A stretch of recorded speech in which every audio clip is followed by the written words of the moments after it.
Today's lesson is going to be about something we all want to do, but today's lesson is going to be about something we all want to do but can't at the moment because of COVID. So today we're going to go shopping. You are going to learn some key phrases about shopping in English. Now, this is going to be very typical English phrases. Okay, hello Hannah, just say hello. Who else have we got here? Okay, if you've just joined the lesson, say hello, so I know that you can hear me and I can start the lesson. So let's go. In the comments, hi Alison. How is everybody? Now, if you are new to Engli-teach, if you haven't yet created your free access account, I'm just trying to find something for you to help you. If you haven't yet created your free access account, please do go and do so at engli-teach.com. And actually, as soon as you do, you will also find that you can enter a free section, which is the section of resources. So once you open up your free access account, you can access different parts of the Engli-teach course for free, but you also get some free resources. And one of these things is a free book. Let me just see if I can find it here.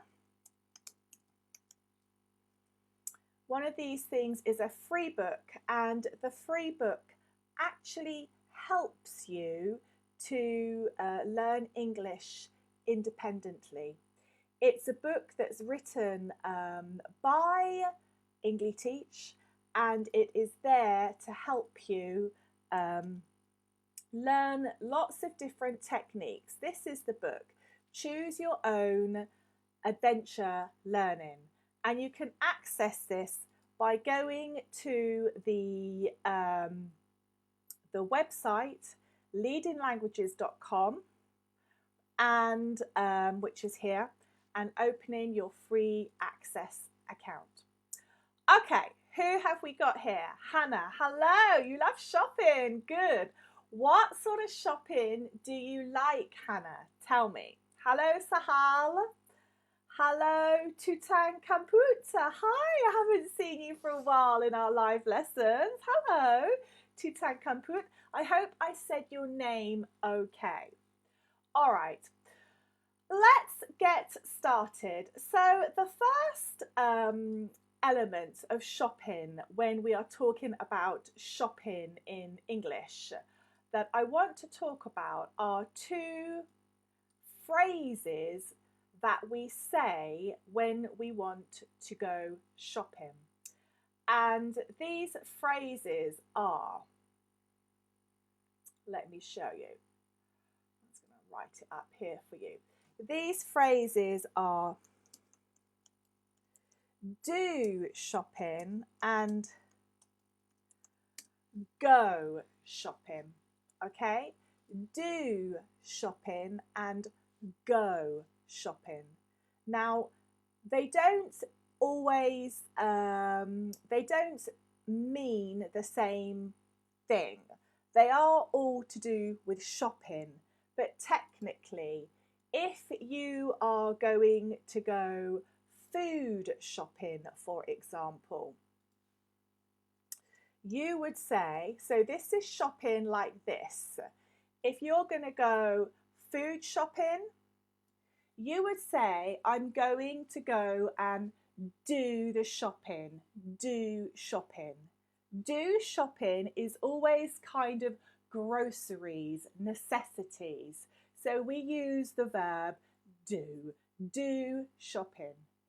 If you want to go shopping for like clothes and nice things, then we would probably say go shopping. I'm going to go shopping.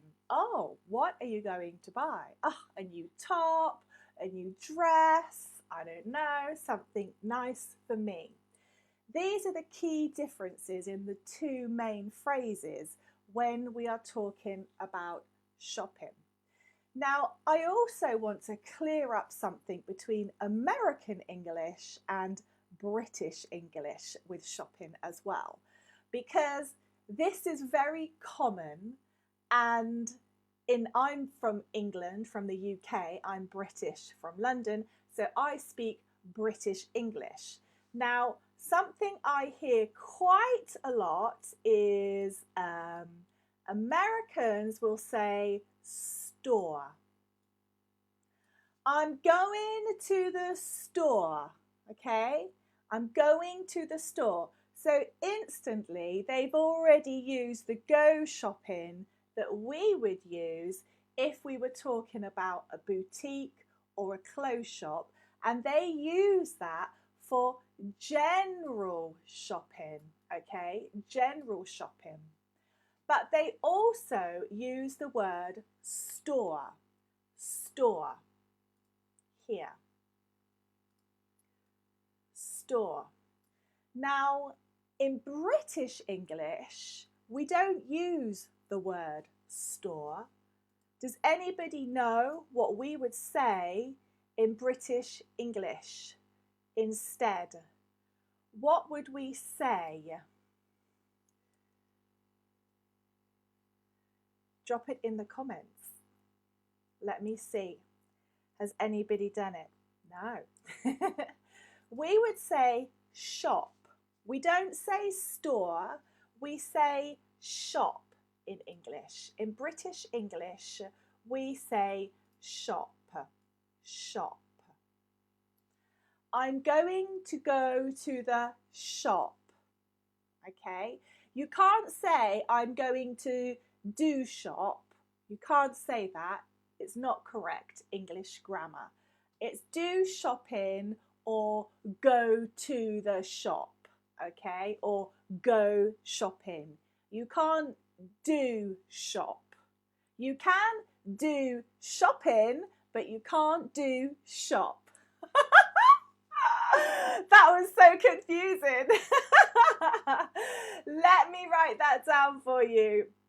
It was not confusing for me, but it probably is for you. Okay, so I'm going to put do shop.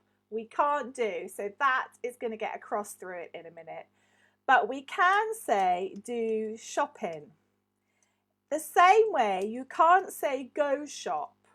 And lots of native, lots of non-native, lots of learners of English say go shop, I go shop. And it's like, where's the other part of the word? It's been chopped off. You've forgotten the shopping, the gerund part of the verb. So you can't say go shop, it's go shopping, okay?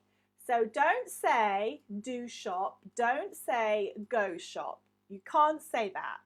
It's do shopping, go shopping, or I go to the shop. In this case, you need to use the definite and the indefinite articles. I do shopping, okay?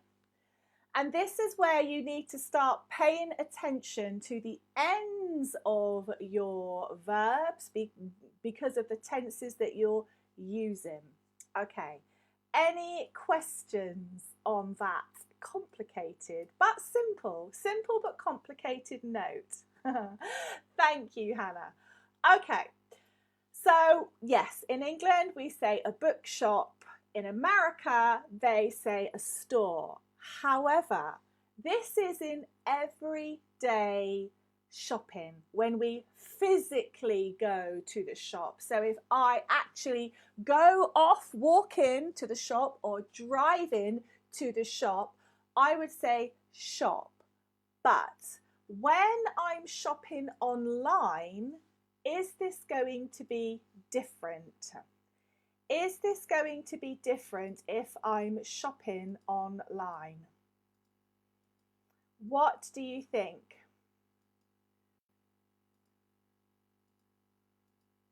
Wow.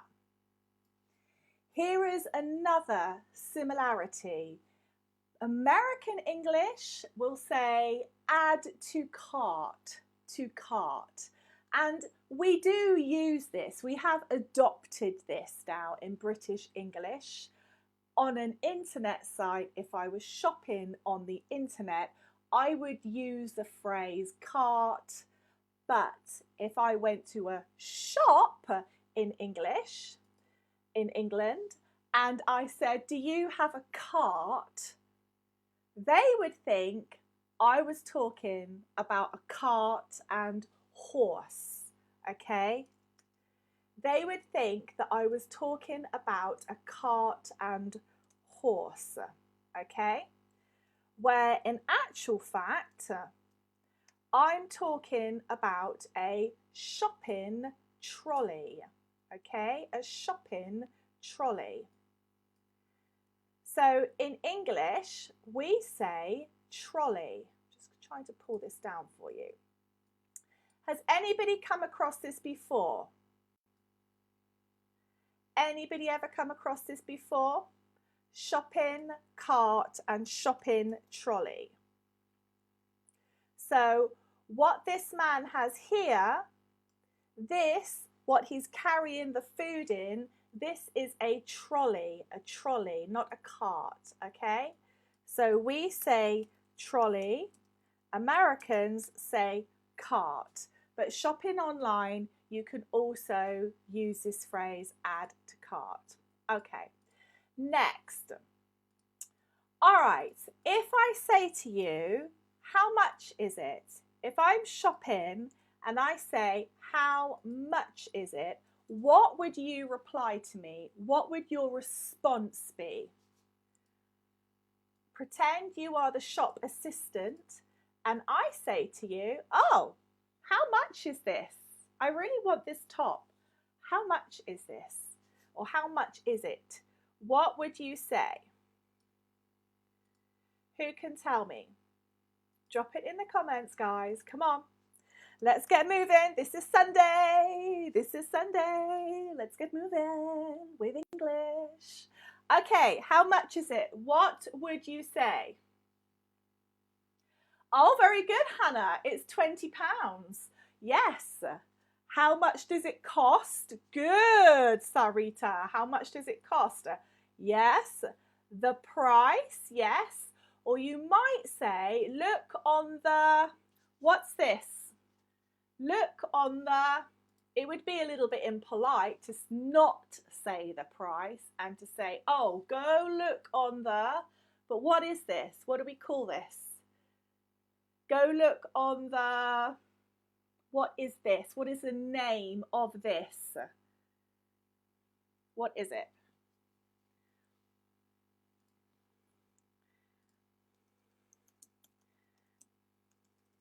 Going to put look actually. Look on the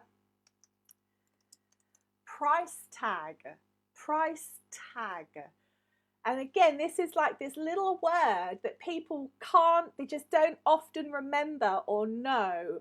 When I'm out shopping, I live on the south coast in England, and here we have lots and lots of language schools. So we have lots of learners of English from countries all over the world that come here, and I always see them in the little shops shopping, and I hear them trying to speak and ask how much, but they can never remember the word for price tag. They can sometimes remember price but not price tag, so that's a really good one. You can, okay, Hannah asks, can't we say label? Label, not really. Price label, no. A label is something, that names a product. So here I have tonic water. This piece of paper here, this is the label, okay? This is the label. This here is the label on the bottle. So a label is more descriptive. This is the difference. It's descriptive. It tells you what it is, what's in it. Yes, a price tag also does that, but the function of a price tag is to tell you only what the price is, whereas a label by law has to say a lot more things. So that's it. Okay, good. Look on the price tag. Okay, now let me hear some of your responses to this. How does it fit? How does it fit? Let's just say that I have gone and bought, let's get my file up here. Let me just say I've gone and bought some trousers, okay, trousers. Now this is another anomaly here with British and English words. Now Americans call these pants, okay, pants. In English, these are trousers. If I went to a shop and said, I'm looking for some pants, they would think it's the clothing underneath my actual clothing, my underclothing, knickers. I don't think I have a picture of knickers to show you. I don't really want to bring mine on here, but how does it fit? The trousers, okay? So let's just say trousers. Trousers is British English. Okay? Pants is American. American English. So if you go shopping in England, in the UK, and you ask for pants, they aren't going to give you these, okay? They're going to give you undergarments. Does everybody understand? Or underwear? Yes, they're going to give you, I'm going to try and draw something now. They're going to give you something like this, okay? I'm not known for my artistic talents. Okay. All right, so how does it fit? Good. It's my size. It fits very well. Great. Let's write some of these up. It fits very well. Thank you, Mohammed. I've just seen your comment. It fits very well. Okay, what about if I say to you, what if I say to you, it's a bit baggy? It's a bit baggy. What does that mean? How does it fit? Or how do they fit? Plural, because there are two legs. So we would say, how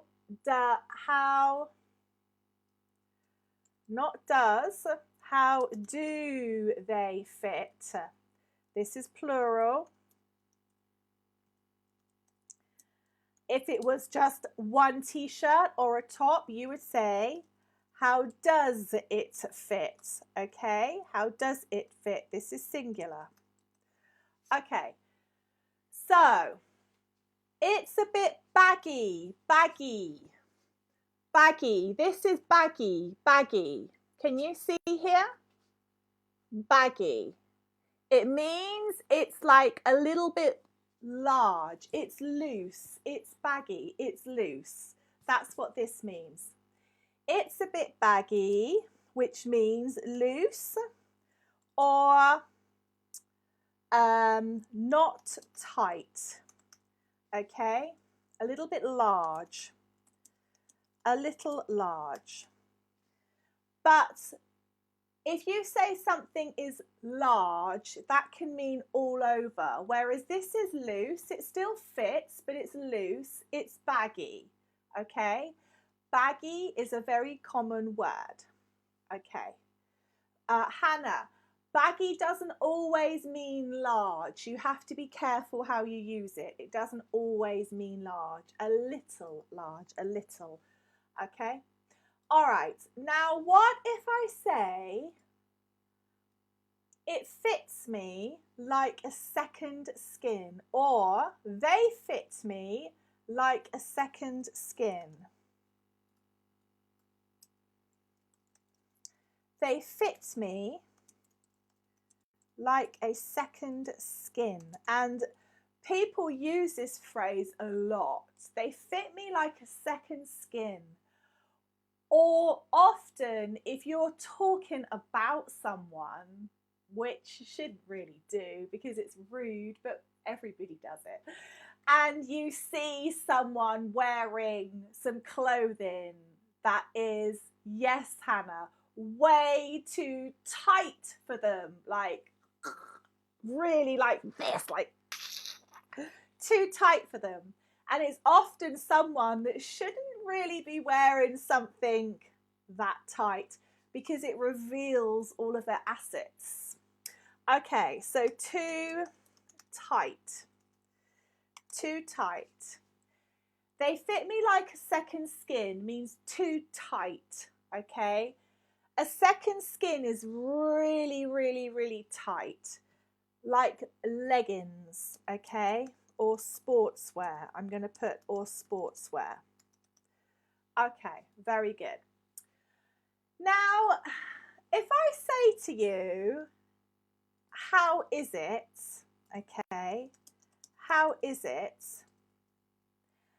Let's just say I've gone into the changing rooms. Okay, I've gone into the changing rooms and I've tried something on, or I'm trying something on, and my friend says, oh, how is it, the new dress? She calls out to me and says, oh, how is it, the new dress? Is it good? Is it nice? And I say, I don't know, it's a bit 1980s. What does that mean? It's a bit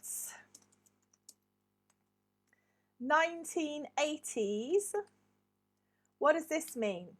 Is this good or is this bad? And what does it mean? It's a bit 1980s. I think you can tell by the expression on my face. It's a bit 1980s, yeah. It's a bit old-fashioned, okay? Old-fashioned. So not very like fashionable, not very trendy, not very with it, okay? Not that it's comfortable. It means that it's old-fashioned, so out of fashion. So the fashion maybe 20 years ago or 30 years ago, depending on what age we're in now. Now we're in 2020, so it's like 40 years. It's a bit 1980s. So old-fashioned means something that's not very, you know, something that was in fashion 40 years ago, but not today. But instead of saying old-fashioned, quite often native English people would say, oh, it's a bit 1980s, or it's a bit 1990s, or it's a bit 1960s, yeah, which would typically mean the Beatles era. Every single era in a decade has a particular fashion sense to it. For example, in the 1960s, let's just take an example. In the 1960s, the fashion was known for short mini skirts, drain pipe jeans, okay? Short skirts. Skin tight jeans, yes? Fur coats. Remember the Beatles with these great big fur collars? This is very 1960s. A lot of the London check pattern on clothing because of the Beatles, and they come from London, so this is quite popular. Okay, now my children are teenagers. They wouldn't say 1980s, 1990s. They would use words like peng. It's really peng. Oh, look at your new trainers. They're peng. What does this mean? Okay, so this isn't a word that like grandparents would use. They might, but if they did, they'd go like, huh? My children would go, yeah, it's a really peng. Love it. We don't say wicked anymore. That's not cool. But it's peng. Yeah? Okay. So peng means something is really nice. Okay? This is slang English. Don't use it in an office.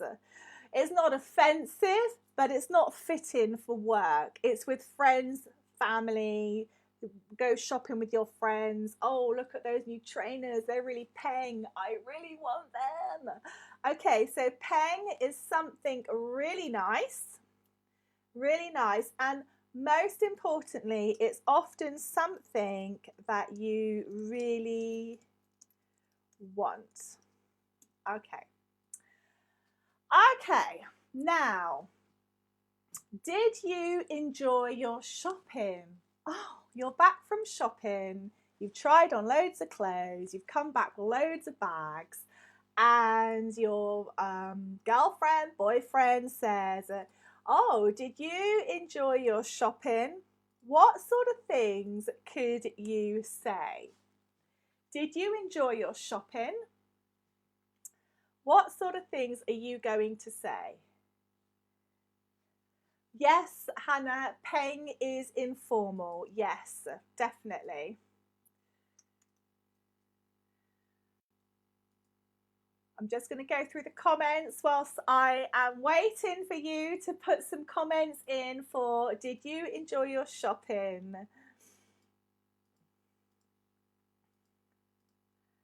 Okay. What are you going to say? You could say, yes, it was nice, or yes, I enjoyed it.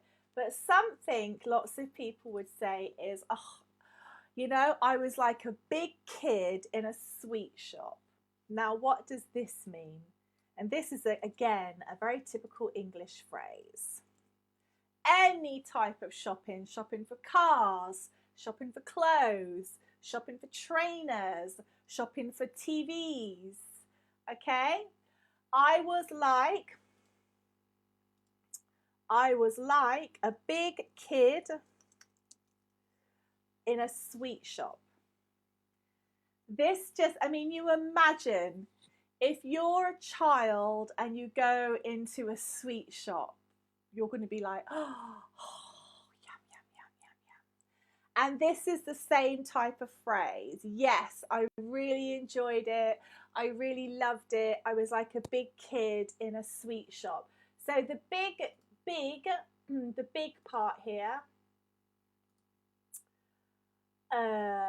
basically is kind of referring to the fact that you are obviously an adult. Excuse me. Okay, now something that people have used in the past to describe me when I go shopping is this.